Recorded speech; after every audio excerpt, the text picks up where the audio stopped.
Welcome, everyone. Get ready for a focused deep dive today. We're kind of cutting straight to the chase, looking at core concepts you'd find, say, in Chapter 1 of a big radiology text like Grainger's. Exactly. Our mission really is to quickly get a handle on some fascinating diaphragmatic conditions and also the pretty serious world of mediastinal inflammation. Yeah, and understanding these areas, it gives you crucial diagnostic clarity. It helps reveal those subtle but, really significant differences that impact patient care. We'll focus on the what and why for you, the learner. Okay, sounds good. Let's unpack this then with the first big topic. The diaphragm. Now, we often talk about things moving where they shouldn't, but what's the fundamental difference between a diaphragmatic hernia and an evidentration? They can sound a bit similar on the surface. That's a great starting point, actually, Mm, because it is confusing sometimes.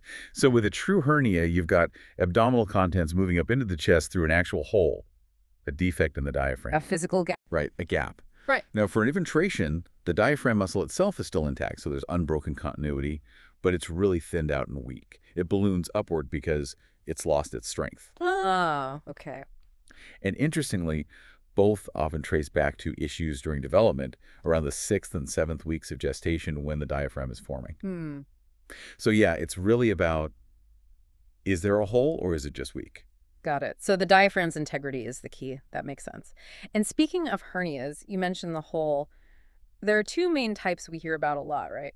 Where do they tend to show up and what sort of things are usually found poking through? Exactly. So the Bachdelic hernia, that's the most common one by far, maybe 70% of cases.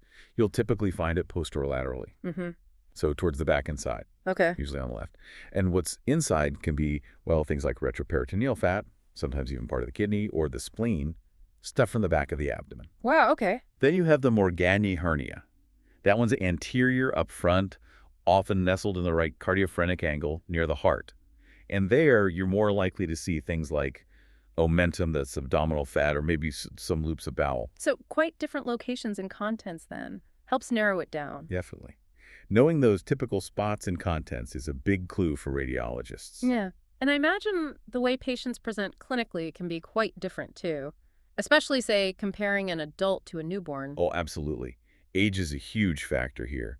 An adult with one of these, particularly a hernia found incidentally, might have zero symptoms. It just shows up on a chest x-ray, CXR, for some other reason. Just an accidental finding. Exactly. Yeah. But in a newborn, a diaphragmatic hernia is a major medical emergency.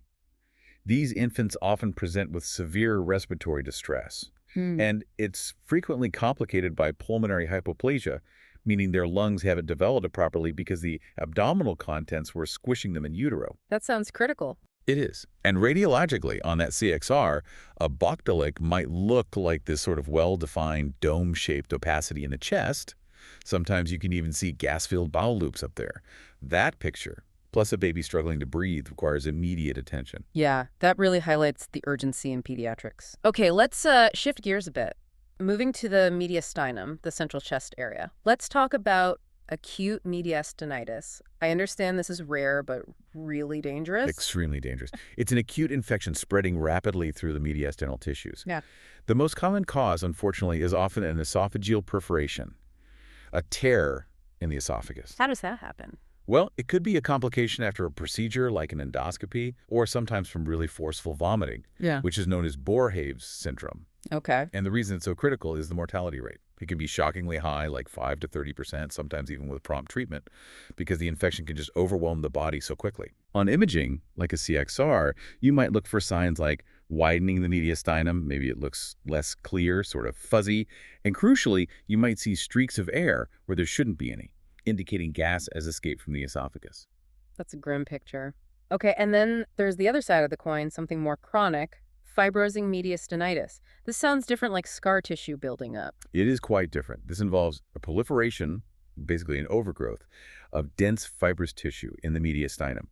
It's usually a long-term consequence of some previous infection, often fungal like histoplasmosis or sometimes tuberculosis. And why is that a problem? What does the fibrosis do? Yeah, good question. The main clinical concern is that this fibrous tissue can encase and compress vital structures running through the mediastinum. Most notably, it can lead to SVC obstruction blockage of the superior vena cava, the big vein bringing blood back from the upper body. Okay, that's serious. Very. And imaging-wise, there are sort of two main patterns we see. About 80% of the time, it's a focal mass, often calcified, which strongly points towards previous histoplasmosis. Right. The other 20% is a more diffuse, non-calcified infiltration of fibrous tissue. These different looks can hint at the underlying cause and how it might behave clinically. That's incredibly useful seeing those distinctions. What a whirlwind tour through some really key diaphragmatic issues and mediastinal inflammation. Highlighting those critical differences in imaging clues is so important. Absolutely. Recognizing these specific features, whole versus thinning, acute infection versus chronic scarring, it's just paramount for getting the diagnosis right and managing the patient effectively. So for you listening, here's something to chew on.